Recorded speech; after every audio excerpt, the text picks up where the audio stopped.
Jackson Radio Show.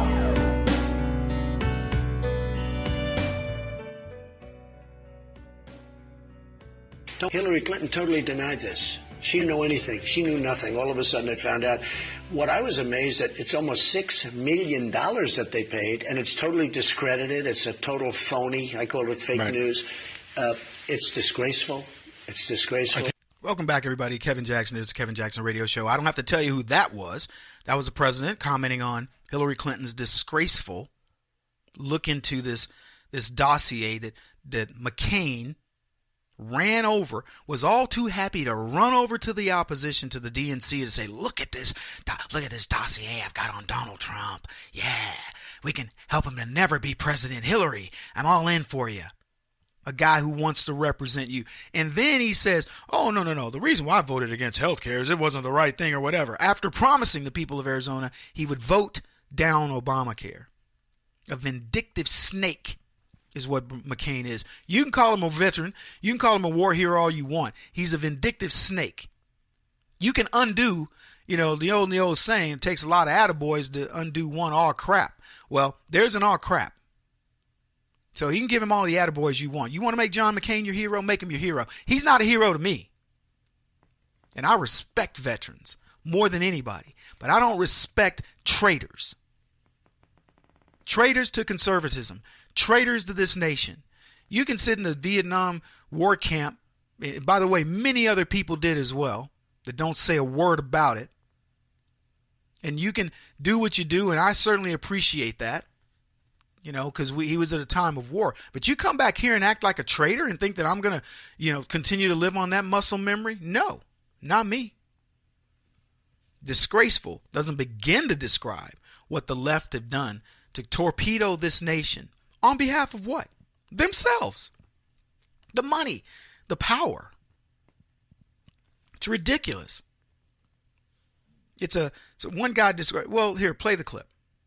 The real problem the FBI has, whether it's Mueller or whoever, the FBI has its fingerprints all over this dossier, and that creates a genuine conflict of interest if they're the ones that are doing the investigation into it. And AB's right; there are so many questions now. I mean, I've been in favor of getting rid of this investigation for a long time because I feel like it's turned into a political circus.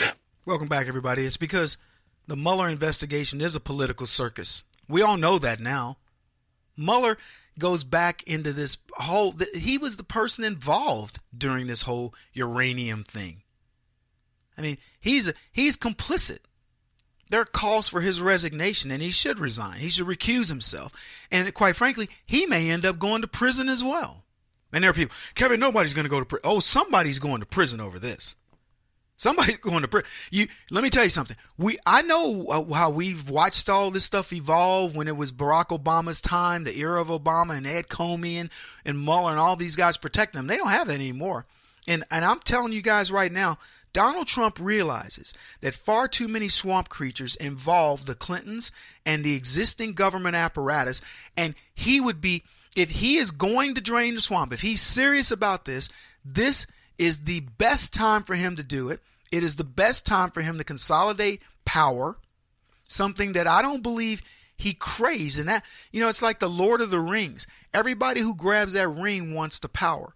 This is the first time probably in a long time, I'm thinking Reagan days, where the person getting the power is going, I don't want to wear the ring.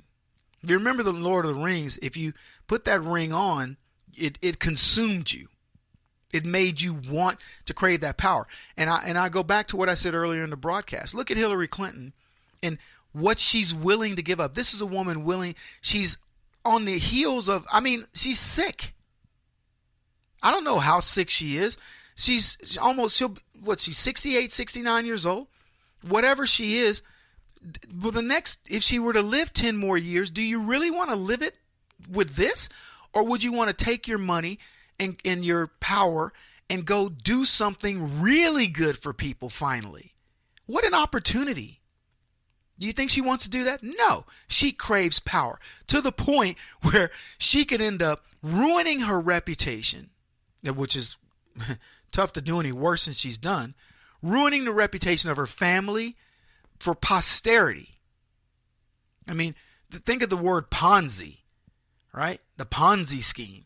The Clintons can become synonymous with scandal, tainting generations of people, including her daughter, and which I think she's as complicit as anybody else, and then hurting the party and all these. I mean, she cannot go away. The party is asking her to go away, and she cannot go away, risking life and limb in this. That's what a drug politics must be. John McCain's the same way. Dude is 80 years old, got brain cancer, and cannot go away. He's had skin cancer. Now he's got brain cancer. He's worth a fortune. He's got a wife 20 years younger than he is, and he won't go away. These guys got to die in office. So it's amazing. It's sad, to be honest with you. About a month ago, Hillary Clinton appeared on Colbert, late night Trump hate fest, and the comedic hack asked her, what should America do if the allegations of Russian collusion with the Trump campaign were proven true? And Hillary Clinton says this: if there's evidence of coordination, communication, whatever it might be, then I think millions of Americans are going to say those raise questions about legitimacy. Now, what do you do about those questions besides ask them? What you do is you mobilize politically to express your will, your rejection of that kind of Russian involvement and coordination at the ballot box. I mean, that is where we settle our political differences, and that's where it should be. Now, a month ago, this was just about a month ago, on Colbert, asked directly what she thinks. That was her answer. Now, what was funny about it is Hillary Clinton pretends on Colbert that the investigation into President Trump and his satellites is a very real thing. If there is evidence of coordination, communication, whatever it might be, then I think millions of Americans are going to raise questions about the legitimacy. So she didn't say, look, first of all, it's got to be legit. It's got to be something that happens. We don't know anything about this. No, she's continuing to sell the narrative, and Colbert's happy to let her do it. Right? So he's got her on there. She's not going to even allude to the idea that this is probably not even true. Then she gives a response on how things should be handled. Now, Colbert didn't bother to ask Clinton, what happens if these allegations point back to the Clintons and former President Obama? Now, see, that would have been a good question. Secretary of State Clinton, what if things turn out not to be as they are? Then does that legitimize President Trump? She didn't ask that. He won't even think about asking that. Anybody think that Colbert is going to have Hillary Clinton back on to grill her over the newest developments in Dossier Gate? Because if he does, he can begin with questions that come from an article that I read in The Hill. And here's what they said.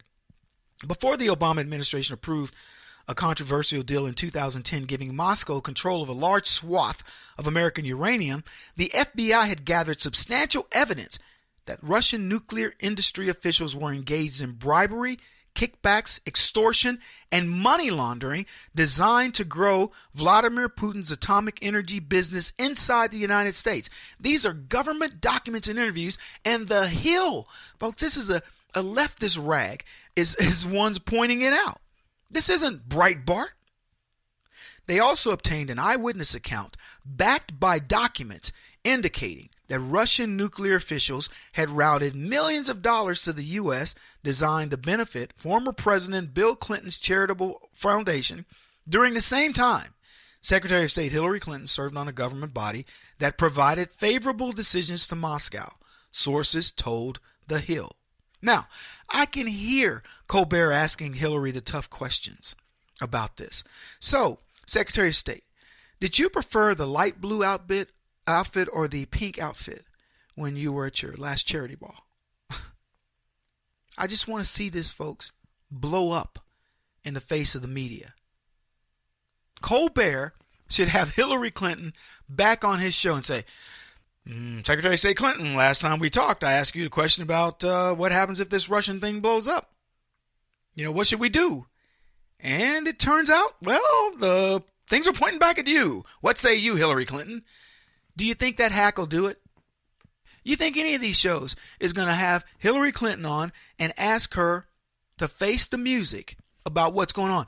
She was in Britain, and we played the clip a couple days ago, last week, and it was around getting asked this question, and she says, oh, they're always after me and Barack Obama, and, it's a whole bunch of nothing, a barrel of nothing or whatever. No, she didn't say. Who was it that said it was an empty barrel?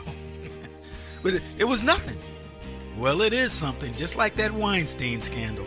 And the left are going to do exactly what they're doing with Harvey Weinstein. On the Black Sphere Radio Network. Do you owe back taxes to the IRS or state? The secret to avoiding the IRS nightmare is to seek professional representation. My friends at Security Tax Associates provide the most cost-effective and ethical representation in the industry while helping to avoid seizures, levies, and wage garnishments. Security Tax Associates is here to ensure that the appropriate steps are taken to permanently eliminate any possibility of future tax burdens once and for all. For a free, no-obligation consultation, contact Security Tax Associates, 844-779-4177. That's 844-779-4177. 844-779-4177. Or visit them at securitytaxassociates.com.